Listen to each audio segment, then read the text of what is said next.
Hello વિદ્યાર્થી મિત્રો, Radhe Radhe. Sorry, વિદ્યાર્થી મિત્રો કહેવાય જાય છે. હલો ભાવિ સરકારી કર્મચારીઓ, શિક્ષકો, રાધે રાધે. તો આજે આપણે ટેટ 1 ભરતીના જે 11,000 ફોર્મ ભરાણા છે ને એનું અને સાયન્સવાળાનું કઈ રીતે મેરિટ બને છે બધી જ અપડેટ લઈને આવી ગયા છે. જો વિડીયો સારો લાગે તો લાઈક કરી દેજો, ચેનલને સબસ્ક્રાઈબ કરી દેજો અને મિત્રો શેર કરવાનું ન ભૂલતા. તમારા પૂરા સપોર્ટની જરૂર છે, થોડોક સપોર્ટ કરો, બરાબર.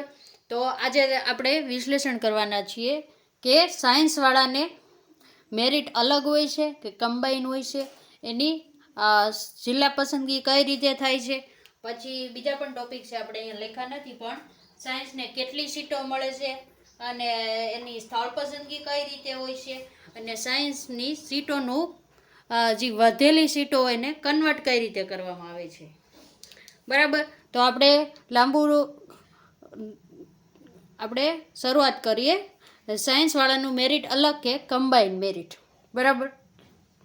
તો પહેલું જ તમને કહેવાનું કે જ્યારે મેરિટ બહાર પડશે ને વિદ્યાર્થી મિત્રો, ત્યારે મેરિટમાં છે ને સાયન્સવાળાનું ને એવું કાંઈ હોતું નથી. મેરિટ કેવું આવશે તો કે પહેલાં તો છે ને તમારું PML આવશે ને જૂનના એન્ડમાં. PML, જો આ ભરતી કઈ ભરતીની વાત કરી છે આપણે, 11,000 શિક્ષકોની ભરતીના જે ફોર્મ ભરાણા ને એની વાત કરીએ છીએ, બરાબર. એટલે કઈ રીતની એની પ્રોસેસ હોય છે તો કે PML આવશે ને ત્યારે બધાનું મેરિટ કેવું હોય છે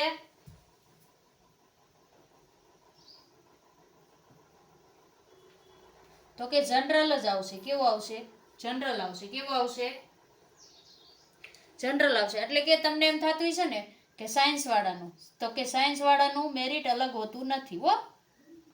મેરિટ અલગ હોતું નથી,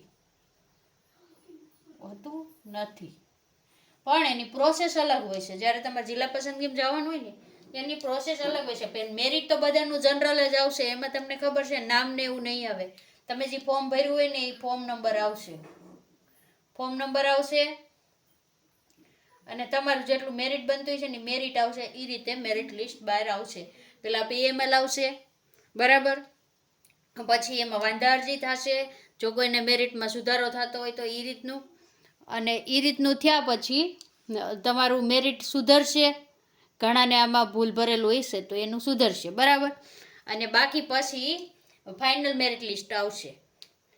ફાઇનલ મેરિટ લિસ્ટ આવે પછી તમને જિલ્લા પસંદગી માટે બોલાવવામાં આવે. એ પહેલાં તમારા કોલ લેટર નીકળશે. પણ આમાં શું થશે ખબર છે તમને કે મેરિટ લિસ્ટ અલગ નહીં બને. મેરિટ તો જનરલ આવશે, પણ જ્યારે તમારે જિલ્લો પસંદ કરવાનો વારો આવશે ને ત્યારે પહેલા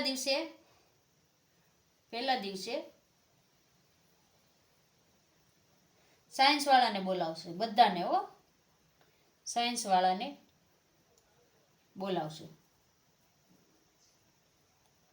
શું કામે કે સાયન્સવાળાનું મેરિટ હંમેશા કેવું હોય? નીચું હોય. સાયન્સમાં ટકા ઓછા હોય એટલે આર્ટ્સવાળાને કોમર્સવાળાને વધારે હોય, એટલે મેરિટ ઊંચું જતું હોય. તો પહેલા દિવસે કોને બોલાવશે તો કે સાયન્સવાળાને જિલ્લો પસંદ કરવા બોલાવશો. પહેલા દિવસે જિલ્લા પસંદગીમાં સાયન્સવાળાને બોલાવશે. અને સાયન્સવાળાને કેટલું અનામત હોય છે તો કે 10% અનામત હોય છે. કેટલું? સાયન્સવાળાને કેટલું અનામત હોય છે? 10% અનામત હોય છે. 10% અનામત હોય. હવે તમારી ગણતરી કરો તો 11,000ની ભરતી છે, બરાબર. 11,000ની ભરતી છે તો સાયન્સવાળાને અહીંયા કેટલી સીટ મળશે? 10% લેખે તો કે 1100 સીટ મળશે. કેટલી? 1100 સીટ સાયન્સવાળાની છે. અને એને 1100 સીટ ભરવા માટે પહેલે જ દિવસે ત્યારે તમારે કોલ લેટર બહાર પડશે અને પહેલો જ દિવસ છે ને જિલ્લા પસંદગીનો ગાંધીનગર જવાનો, ત્યારે સાયન્સવાળાને પહેલે દિવસે બોલાવી લેશે. તો કે આ રીતે સાયન્સવાળાને પ્રથમ ચાન્સ આપવામાં આવે છે. પહેલાં એની જિલ્લા પસંદગી થાય છે. પછી શું થાય છે કે હાલો સાયન્સવાળાની જિલ્લા પસંદગી થઈ ગઈ, બરાબર. પછી આજમાં જગ્યા વધી. શું થયું તો કે સાયન્સવાળાની જિલ્લા પસંદગી થઈ ગઈ તો એની જગ્યા વધે. તો એને શું કરવામાં આવે તો અહીંયા આપણે જોઈએ, આગળ આમાં નહીં સામે એટલે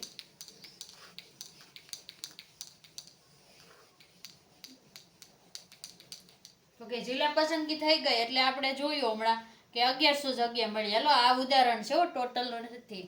આ 1100 જગ્યા વધી ને, આ ઉદાહરણ છે. પાછું ઘણા એમ કે છે ઉદાહરણ છે કે ગણતરી માટેનો દાખલો કયો જીક્યો એ, બરાબર. 1100 જગ્યા સાયન્સ વાળાને મળી. કેટલી મળી? સાયન્સ વાળાને મળી. હવે આમાંથી 1100 માંથી જગ્યા ભરાણી નહીં, બાકી રહી ગઈ. હવે ધારો કે 800 જગ્યા ભરાણી સાયન્સ વાળાને. કેટલી? 800 ભરાણી. 800 ભરાણી તો કેટલી ખાલી રહી? 300 ખાલી રહી. 300 જગ્યા ઉપર ઉમેદવાર ન મળ્યા, બરાબર. ઉમેદવાર ના મળ્યા તો આ 300 જગ્યા છે ને એને જે કેટેગરીમાં છે ને એને કન્વર્ટ કરી દેવામાં આવશે જનરલમાં, બરાબર. એટલે કે આ સાયન્સ વાળાને જે અલગ હોય ને, આ સીટો વધી એને કન્વર્ટ કરી દેવામાં આવશે. શું આવશે? કન્વર્ટ કરી દેવામાં આવશે. કેમાં? જે તે કેટેગરીમાં જેટલી જગ્યા રહી છે એમાં. તો કે જનરલમાં જેટલી જગ્યા રહી છે ને એટલી જનરલને આપવામાં આવશે.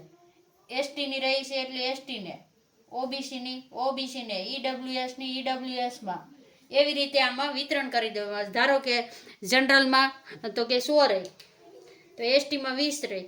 આ એ રીતે ઈડબ્લ્યુએસમાં ધારો કે 15 રહી. એ રીતે જે કેટેગરીની જેટલી જગ્યા સાયન્સમાં ભરાતા વધશે ને એટલી આ જનરલમાં કન્વર્ટ કરી દેવામાં આવશે સાયન્સ વાળાની સ્પેશિયલ, બરાબર. તો આ રીતે સાયન્સ વાળાની જગ્યાઓ એટલે પહેલા ભરે કે પછી વધેલી જગ્યાને કન્વર્ટ કરી શકે. એટલે કે ઓલી ભરતીમાં બીજે દિવસે તમને દેખાડશું. હવે સાયન્સ વાળાની જિલ્લા પસંદગી થઈ ગઈ. હવે તમને એમ થશે સાયન્સ વાળાની સ્થળ પસંદગી કઈ રીતે થશે? તો કે સાયન્સ વાળાની સ્થળ પસંદગી તો મેરિટ આધારિત થશે હો. સાયન્સ વાળાની એટલે કે સ્થળ પસંદગી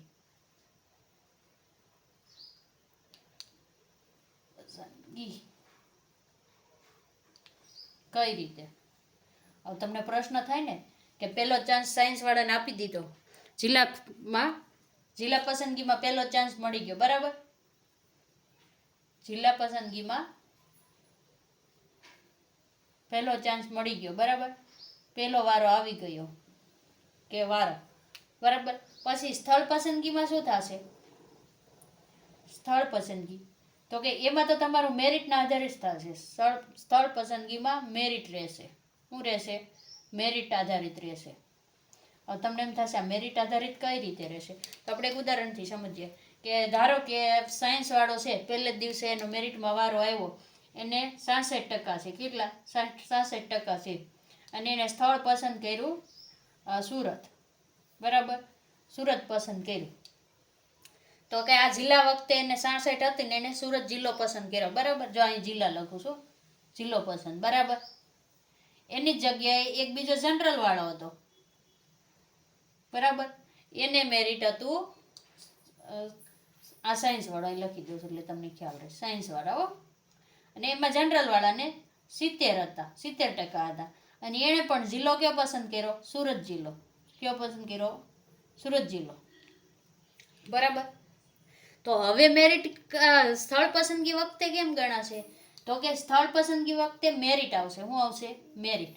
અને મેરિટ હંમેશા કેવું હોય? તો કે ઉતરતા ક્રમમાં આવશે, ઉતરતા ક્રમમાં.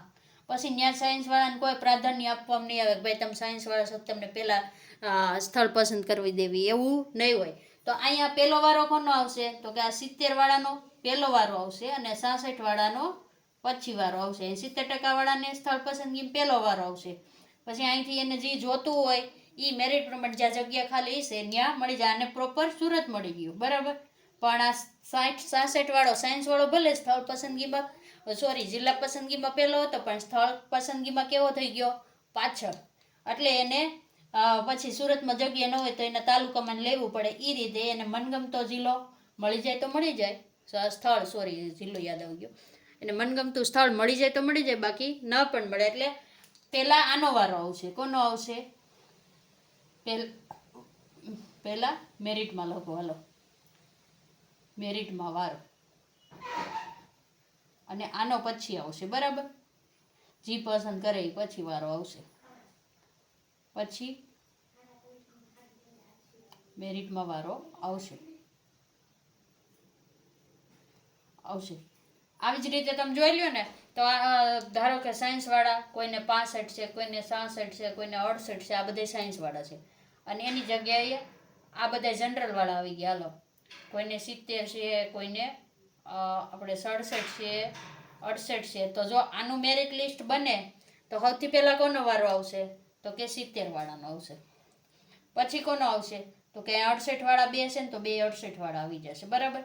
પછી કોનો વારો આવે? તો કે 67 વાળો, ભલે જનરલનો રહ્યો. પછી 66 વાળાનો વારો આવે અને પછી આવે 65 વાળાનો. આ રીતે મેરિટ પ્રમાણે સ્થળ પસંદગી આવે. જો આ બે ઉદાહરણ આપ્યા છો ખાલી, આ તું જનરલ, આ તું સાયન્સ. પણ સ્થળ પસંદગી વખતે મેરિટ આ રીતે ગણાશે. પાછું આ રીતે લાઈનમાં ગણાશે. તમને દેખાતું નથી તો જોઈ લેજો. આ રીતે લાઈનમાં ગણાશે. તો તમને જો આ વિડીયો સારો લાગ્યો હોય, ઇન્ફોર્મેશન સારી લાગી હોય તો લાઈક અને ચેનલને સબસ્ક્રાઈબ કરી દેજો. અને આવી જ રીતે આપણે જ્યારે મેરિટ બહાર પડશે ત્યારે એનું વિશ્લેષણ પણ લઈને આવી જશું. બરાબર. તો વિડીયોને પૂર્ણ કરીએ છીએ. રાધે રાધે.